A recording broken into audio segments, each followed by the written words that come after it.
వైసీపీలో జగనే సుప్రీం. ఆయన మాటను కాదనే ధైర్యం పార్టీలో ఎవ్వరికీ లేదు. ఆయనేం చెబితే అది చేయాల్సిందే.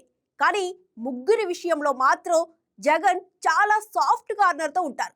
వాళ్లను టచ్ చేసే ధైర్యం జగనే చేయలేరు. వాళ్ళని కాదని ఆయా జిల్లాల్లో రాజకీయాలు నడపలేరు.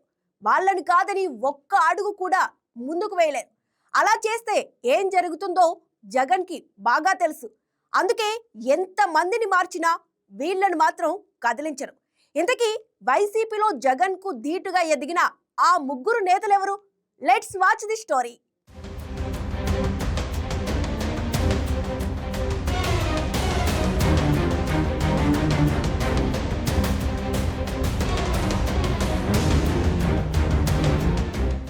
రాజకీయాల్లో కొందరికి అవకాశాలు చాలా వేగంగా దక్కుతాయి. కానీ ఆ అవకాశాలను నిలబెట్టుకుని తమకంటూ ఒక ప్రత్యేకమైన రాజకీయ ముద్ర వేసుకోగలిగేవారు మాత్రం కొద్దిమందే. ఒకప్పుడు మంత్రి పదవి చేపడితే ఆ జిల్లా మొత్తం తన గుప్పెట్లోకి వచ్చేది. జిల్లా రాజకీయాల మొత్తం ఆ మంత్రిని కేంద్రంగా చేసుకుని సాగేవి.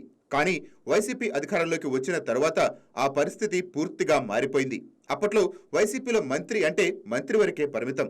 తన నియోజకవర్గంలో కొంత దర్పం చూపించుకోవచ్చు, కానీ జిల్లా మొత్తం మీద ప్రభావం చూపించే స్థాయి చాలా మందికి లేకుండా పోయింది. అయితే కొన్ని కుటుంబాల విషయంలో మాత్రం జగన్ రెడ్డి ఎలాంటి మార్పులు చేయలేని పరిస్థితి ఏర్పడింది.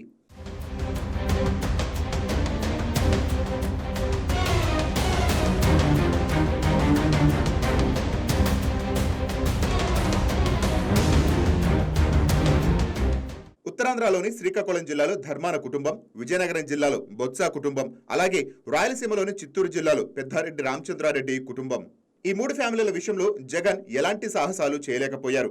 ఈ కుటుంబాల నిర్ణయాలకు వ్యతిరేకంగా వెళ్లే రాజకీయ ధైర్యం జగన్ కు లేదనేది వైసీపీ వర్గాలే అంగీకరిస్తున్న వాస్తవం. ఎందుకంటే ఆ జిల్లాలో ఈ కుటుంబాలు లేకుండా కూటమికి వ్యతిరేకంగా రాజకీయాలు చేయటం వైసీపీకి అసాధ్యమన్నది అందరికీ తెలిసిన నిజం. అందుకే జగన్ వీళ్ల జోలికి వెళ్లలేరు. శ్రీకాకుళం జిల్లాలో ధర్మాన కుటుంబానికి తగ్గట్టుగానే డాక్టర్ అప్పలరాజుకు మంత్రి పదవి కట్టబెట్టారు. విజయనగరంలో బొత్స సత్యనారాయణతో పాటు రాజన్న దొర, పుష్పశ్రీవాణికి కూడా మంత్రి పదవులు ఇచ్చారు. అంతేకాదు ఆమెకు డిప్యూటీ సీఎం హోదా కూడా కల్పించారు. ఎన్ని ప్రయోగాలు చేసినా 5 ఏళ్ల పాటు ధర్మాన కుటుంబానికి, బొత్సకు రాజకీయ ప్రాధాన్యం ఇవ్వటం మాత్రం జగన్ కు తప్పనిసరి అయ్యింది.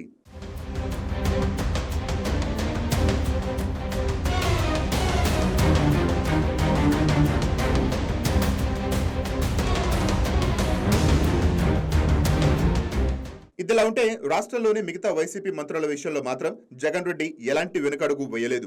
ఎన్నికలకు ముందు, ఎన్నికల తర్వాత అనేక మంది మంత్రులకు నియోజకవర్గాలను మార్చేశారు.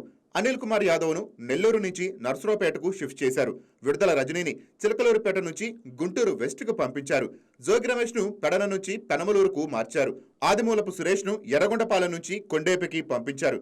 ఇలా చెప్పుకుంటూ పోతే జాబితా చాలా పెద్దది. మంత్రులను సైతం ఇష్టం వచ్చినట్టు స్థానచలనం చేయగలిగిన జగన్ ఉత్తరాంధ్రలోని శ్రీకాకుళం, విజయనగరం జిల్లాలతో పాటు రాయలసీమలోని చిత్తూరు జిల్లా జోలికి మాత్రం వెళ్లలేకపోయారు.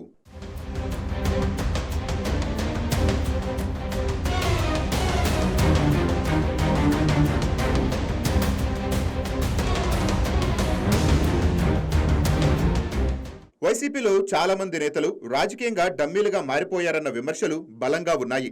కానీ కొంతమంది మాత్రం అలా డమ్మీలుగా కాకుండా జిల్లాలపై ప్రభావం చూపే స్థాయి వాళ్లు కూడా ఉన్నారు. శ్రీకాకుళంలో ధర్మాన కుటుంబం లేకుండా రాజకీయాలు సాగవు.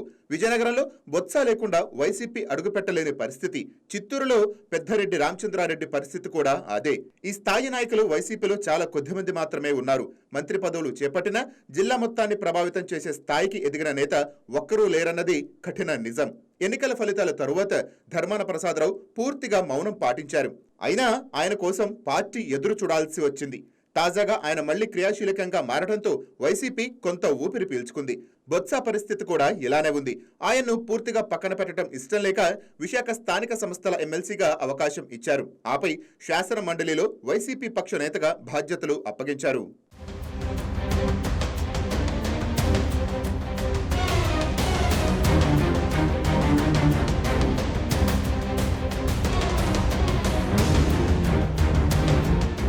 ప్రస్తుతం వైసీపీలో జగన్ తర్వాత ఎవరు అన్న ప్రశ్నకు స్పష్టంగా కనిపిస్తున్న పేర్లు ఈ 3 మాత్రమే.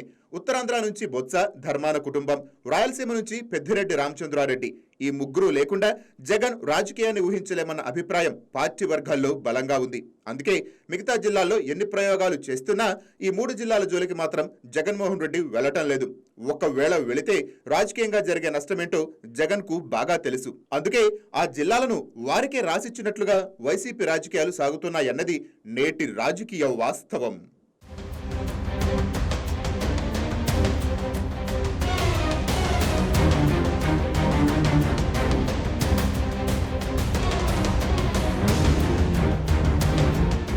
ఈ వీడియో మీకు నచ్చినట్లయితే లైక్ చేయండి, షేర్ చేయండి, మా ఛానల్కి సబ్స్క్రైబ్ చేయండి.